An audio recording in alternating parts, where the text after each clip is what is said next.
Imagine the halls of San Diego Comic-Con, a sea of banners, crowds in cosplay, anticipation buzzing through the air. Now picture that sea of humanity overtaken by whispers of something alien, something uncanny, something that changes everything. This year, the event was not just a showcase. It became a battlefield of lore, spectacle, and revelation, with Alien, Earth staking its claim at the center. It wasn't a simple presentation, it was an invasion. FX had been teasing this moment for months. They didn't just want to announce a show, they wanted to make fans live it. Alien. Earth was their weapon, and Comic-Con 2025 was the perfect ground zero. Outside the convention center, the Wreckage activation loomed like a fallen spacecraft. Fans could walk through twisted metal corridors, flickering monitors, and scattered specimen containers. Every surface seemed to breathe. You could hear alarms echoing from within. It was like stepping into a crash site straight out of a nightmare. People lined up for hours, not knowing what they were in for. Once inside, the lights dimmed, fog rolled in, and a recorded transmission played. Containment breach, unknown life form detected. From there, everything went to hell. Flashing strobes, distant screams, a body pulled into the ceiling right in front of them.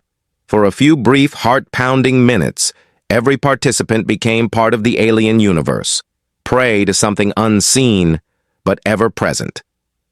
And this was just outside.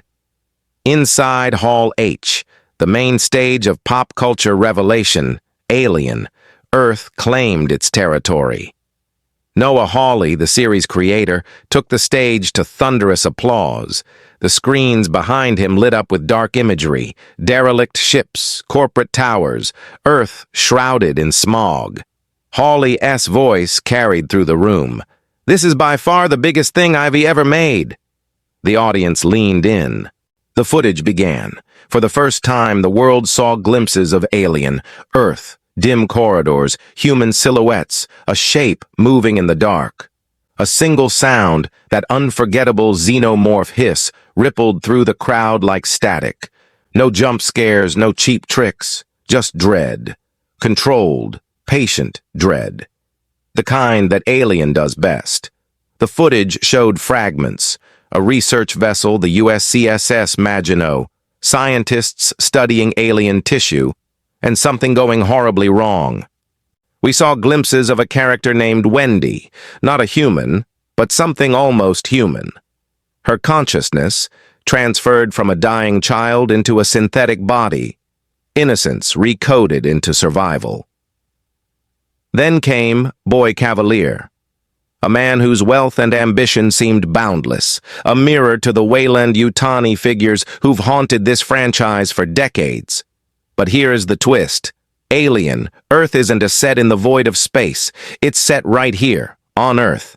That simple shift changes everything.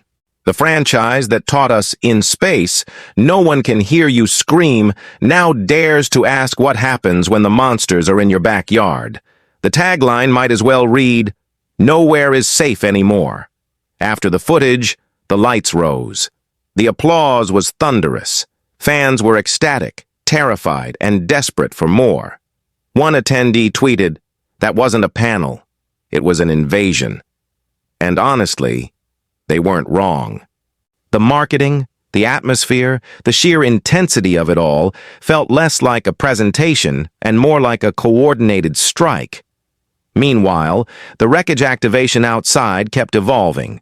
At night, it shifted into a code red version, more fog, louder alarms, flashing red lights, and actors in hazmat suits shouting for containment. People screamed, laughed, and posted videos that went instantly viral. You could see hashtags like #HowishAlienEarth and #HowishAComicCon Takeover trending across social media. Fans described it as the best horror experience Comic-Con has ever seen. That's what makes this takeover so special. Alien. Earth didn't just promote itself. It became the convention's heartbeat. When attendees weren't in panels, they were talking about the foggy ship outside. When they weren't walking through activations, they were dissecting theories about the show. For one weekend, San Diego turned into a testing ground for fear. And that's exactly what this franchise needed. After decades of sequels, spin-offs, and prequels, Alien risked losing its mystique. But this was different. It felt alive again. It felt dangerous. The Xenomorph was back, not as a nostalgic relic, but as a living, breathing threat. By bringing the horror back to Earth, the show taps into something primal. The first Alien taught us to fear what's out there. Alien. Earth makes us fear what's already here. It's about humanity's arrogance, thinking we can control evolution, thinking we can weaponize the unknown. And at Comic-Con, that message came through loud and clear. Noah Hawley spoke about his approach, explaining that Alien, Earth would focus on class, control, and creation, how humans keep trying to play God and how it always backfires. It's not just another monster story. It's about human corruption meeting cosmic horror head-on. Fans and journalists flooded the internet with reactions. Clips of the activation went viral. One showing a body being yanked into the ceiling got millions of views. Some fans claimed it was the scariest event they'd ever experienced at Comic-Con. Others praised FX for going all in on immersive storytelling. Even longtime skeptics admitted the franchise had found its edge again. As the convention closed, the banner for Alien, Earth, still loomed over the Hilton next to the convention center.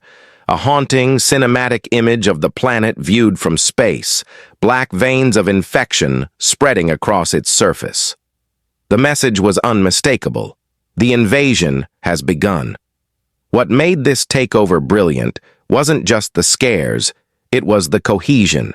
Everything, the panel, the footage, the activation, the marketing, worked together like a single organism. It mirrored the life cycle of the Xenomorph itself. Incubation, infection, eruption, domination. And it sent a message to every other studio in attendance. This is how you do Comic-Con. Not by flooding screens with trailers, but by making the experience real. There's a deeper symbolism, too. Alien has always been about fear of the unknown, the dark beyond the stars, the thing in the shadows. But now it's turning that fear inward. Alien. Earth says the real horror isn't out there. It's us, our greed, our hubris, our inability to stop meddling with things we don't understand. That's why fans connected so deeply to the event. Because underneath the latex suits and the flashing lights, the story still feels human, flawed, desperate, and terrified. Of course, there were some criticisms. Some argued that Alien, Earth risks diluting the mystery by setting it on Earth.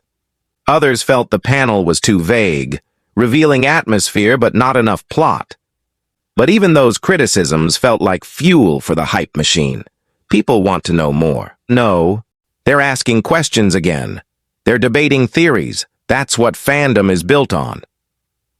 By the time the lights went out on the final night of Comic-Con, the city felt changed. You could almost believe something had slipped through the cracks, that the fog wasn't just part of the show. And that's the magic of it. This wasn't just marketing, it was myth-making. It was Alien reclaiming its throne as the king of sci-fi horror. The fear felt fresh again. The mystery felt alive. And for 3 days in San Diego, fans got to stand inside the story instead of watching from afar.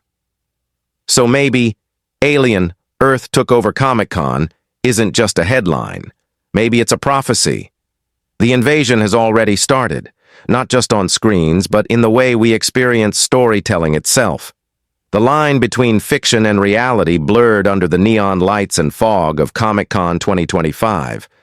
And when the next trailer drops, and the next scream echoes through a theater, we'll remember that it started here, in a crowded convention hall, under a fog machine, with thousands of fans who thought they were safe. They weren't. None of us are.